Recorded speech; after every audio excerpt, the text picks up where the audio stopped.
Hello friends and welcome back to the Dork Side. I'm the Dork on the road and this is my test ride of the Honda CRF300L.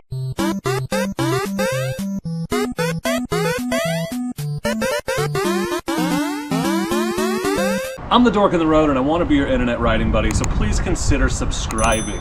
I am so excited to get out and test ride one of the dual sports I've been most excited about today, and it's all thanks to my neighbor Daryl who bought one. I haven't ridden it yet. This is a true first impressions. We're gonna get on it and go and just talk about it as we go, and then I'll kind of sum everything up at the end. No more talking, let's go ride. First impressions, the suspension squishes down very nicely. So I've got the heels of both feet on the ground right now, which is something I remember from my 250L. Some of you know I had a 250L. That was my first dual sport, my first off-road bike at all. And it was a bike I really loved, but I just kind of felt like I outgrew it, which is why I have the DRZ now. Typical Honda, the horn and the turn signal are opposite of where they are on my KLR. I have some experience with this model, just not this updated version, and I'm really excited to think about the differences. My suspicion is it's the same bike, just with more power. Very smooth. They've updated the dash. It looks a lot nicer than the old one. My 2016 didn't even have a tack, so this is high tech for me. The switch here to disable the rear ABS, which is cool to have. So on the road, it feels like a dual sport. There's not going to be huge differences between all of these. I think the most significant thing I'm noticing right now off the bat, two significant things. One, the seat is hard and uncomfortable, which is exactly how I felt about the one on my 250L. It's the same seat, so that makes a lot of sense. And the other thing is the suspension just feels squishy. It does not feel stiff.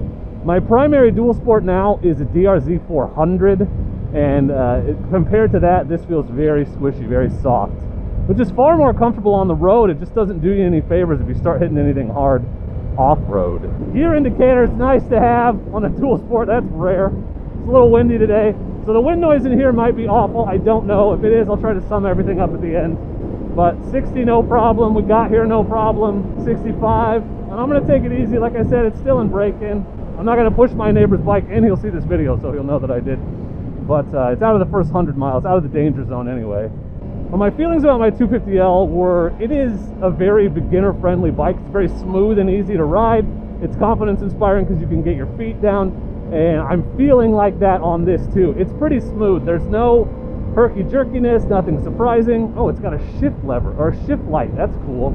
It's smooth and easy to ride, and gently guiding you through the gears. Cruising comfortably. The bike is not straining or working. I actually can pull in 6th gear, which is not something the 250L did when I had it. So yeah, there's actually room to pull and accelerate in 6th gear, even at 65 miles an hour. That's a big difference. My 250L, you had to get to 65 in 5th gear, and then you could put it in 6th and leave it there, but you couldn't accelerate or anything. So far, what I'm noticing the most is that it feels a lot like the 250L, except it has a little bit more top end for the highway stuff. It's just cruising at 60, and you probably can't tell, but we are going uphill pretty significantly right now. So that is nice to have. This is more comfortable at this speed than my DRZ is, I think, just because the DRZ's only got 5 gears, and you know, it's wound out a little bit more vibrated. This feels like a very smooth motorcycle. It's very easy to ride. That's always been my impression of the Hondas, and I'm feeling it right now. They're very nice on the road. This bike feels lighter than my 250L did. It definitely feels definitely feels lighter and more flickable than that bike did. By Tesla. Let's see, will it pull up this hill in 6th? Yep, it totally is. We're accelerating. Look at that. Yeah, the top end is definitely noticeably different from the 250L, for sure. So this is the only significant gravel near my house within like a 30-minute ride that I'm aware of. So let's hit it and see how we feel, at least to get a sense of how this thing does off-road, although I have a pretty good idea. Okay, so the suspension is feeling a little stiffer on this stuff, so that's good. So maybe it's squishy through the beginning, but a lot stiffer when you start hitting anything harder. And this isn't a great off-road test, I know, but it's what I have right now. Okay, standing up. Oh, actually, I like the standing position on this better than I think I liked my 250L. My knees are right at the sides of the tank where the tank comes out. It's very easy to stand on and grip, and honestly the bars aren't even crazy low on this like I felt like they were on my 250L, so that's not bad. I don't know what these guys are doing besides messing up my test ride. Sub. Oh, it's got good power. I like the acceleration a lot more than the 250L. And it is just smooth eating this up. Just eating it up like nobody's business. And that's it for gravel. That's all I have today. But my neighbor is a cool guy and has very graciously offered to let me take this out for a more extended off-road ride at some point. So we will get that for sure in the future. I am going to go back and hit all that again though. Let's see, 36. Let's go a little faster on the gravel. The suspension's very squishy. I can very much bounce it. Jumping up and down on it like this. I don't know what these guys are doing. They're gonna be like, what the hell is this guy doing? I don't know, just riding. That's all I'm doing. So we're doing 50 on gravel right now. Smooth, butter smooth. In fifth gear even. Oh yeah. This is, the nice thing about that mildly squishy suspension is that it eats up all the little bumps. I don't know how I'd feel about it on anything super, super difficult to ride, hard technical terrain. But on this stuff, nothing. Nobody's business. I know that road doesn't even have a corner. So it's not a great gravel road for testing. But like I said, we'll get to that later. What I can take away from that is standing up and riding off-road is fun. Super good. Boy, test riding bikes at home instead of at the dealership is so much nicer because look, I could change and sit in the comfy confines of my garage instead of trying to do this debrief at the end out in the freezing cold. Thank you again, Daryl, for being the best neighbor of all time. Anyway, my first impressions after about a 30-minute test ride on this 300L, my head is filled with comparisons to the 250L that I owned. And I'll try to explain this in a way that makes sense for someone who hasn't ridden a 250L as well as someone who has. But just like the 250L, this is an incredibly approachable and beginner-friendly motorcycle. Everything about it is smooth and easy. The display is huge, easy to read. It's got a gear indicator and a tachometer, all very useful. The suspension squishes down so that you can get your feet down comfortably even if you're not very tall or if you're an average height rider like me. I had the heels of my feet on the ground on this bike, and I have a 30-inch inseam. Admittedly, I weigh more than the average rider, so that helps push that down, but it's just that sort of squishy and approachable. It's like it knows that you're going to feel uncomfortable being high off the ground. You want to know that you can get your feet down, and it just sits right down so that you can. It shifts and accelerates incredibly smoothly, easily. There's nothing surprising or intimidating about how this bike operates. It just cradles you and gently encourages you to ride, and it just takes care of you. It's always going to have your back. And the 250L was the same way. That's how that bike was. Now the difference is, the things that are actually improved, in my opinion, after riding this thing for a little while is, one, somehow it feels lighter. And I realize it's about 15 pounds lighter. So it is technically lighter, but one of my big complaints about my 250L was that it always felt kind of top heavy and kind of just heavy in general, just kind of sluggish and heavy. And this bike, I don't know, it's something to do with the reduced weight and sort of just the way it's distributed.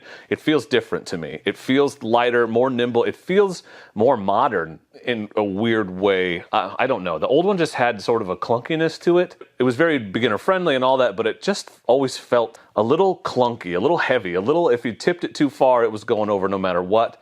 And I just don't feel like that riding this, again, with my limited time on it. And the other big noticeable difference is any speed over 55 miles an hour. The 250L, you would accelerate up to the speed you wanted to travel at in fifth gear and then shift into sixth to maintain it. Sixth was otherwise useless. I was accelerating successfully at 60, 65 miles an hour in sixth gear on this bike. One of the biggest Achilles heels of that 250L was the ability to cruise on the highway or the freeway comfortably and with a little margin for error. You always want to have a little bit more acceleration in case someone comes at you and you can accelerate out of the way, not just stop. It's nice to have those options. And I think they have fixed that issue. That this bike, again, it's not a screamer. It's not going to cruise at 85 down the freeway all day. It's not for that. But if you want to ride it on the highway, that extra top end, the extra horsepower you get with this bike is very noticeable and very useful and helpful. Otherwise, it's very smooth. These tires do great on the road. They're very comfortable on the road. In my experience with these stock tires, they're great on gravel and on the highway, on the road, on the street. They're not great in anything loose or wet, so sand or mud are bad on these, so that's why I don't like them. But for gravel roads and stuff, they're great. So the suspension is squishy. People get offended, like when I say that. They say, literally one of the most common comments I get is, well, it's because you're fat. And I'm aware of my weight. Like, believe me, there's never been a day in my life when I haven't been aware of my weight. I'm not just pulling the squishiness out of thin air. I'm comparing it to every other bike I've ridden, which is quite a few at this point. And compared to every other dual sport I've ever ridden, except maybe that Chinese Bras that I had, this suspension is squishy. It's just squishy.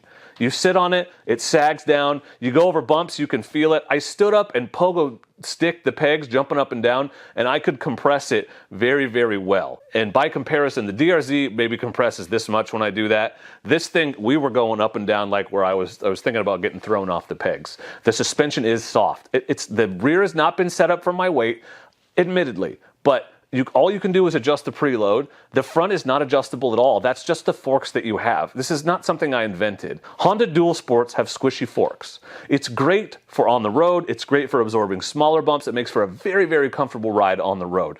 But when you get out on something rocky and ruddy, something with roots and big rocks in the middle of the trail, and when you're routinely hitting things this tall, you're gonna feel it in a way that you don't on a bike with a more stiff suspension. So for gravel roads, for the highway, for regular main forest roads, stuff like that, it's great. It's going to be fantastic.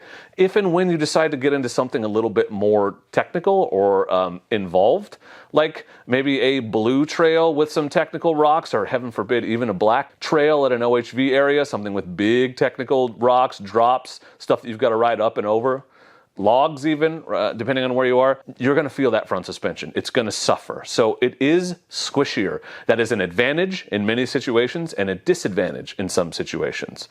That's just a fact. So off-road and anything complicated, you're going to notice it. It is going to eventually, depending on how hard you go, maybe some of you will never even reach that limit. I didn't for the first year I owned a bike. You'll notice it. It'll hinder your ability. It doesn't make it impossible. Nothing's impossible on these bikes, and they're all so close together that a good rider can do basically anything on any of them, but you will feel the difference is what I'm saying. Limited time off-road. I did hit that gravel road up, but the standing position is pretty comfortable. The bars were actually just about right for me when I'm standing, so if you're at all taller than me, I'm 5'10", then you're going to want risers, or you're just going to have to bend your legs more than I did. The standing position was comfortable. I was doing 50 down that gravel road. It was soaking up the little bumps because it's got the suspension for that, like nobody's business. It's very comfortable to ride off-road. Felt very stable and planted and confidence-inspiring. Again, it's just a confidence-inspiring motorcycle. The Honda dual sports, at least the 250 and the 300, are the most approachable motorcycles I've ever ridden. So for a new rider, they're a great, fantastic bike.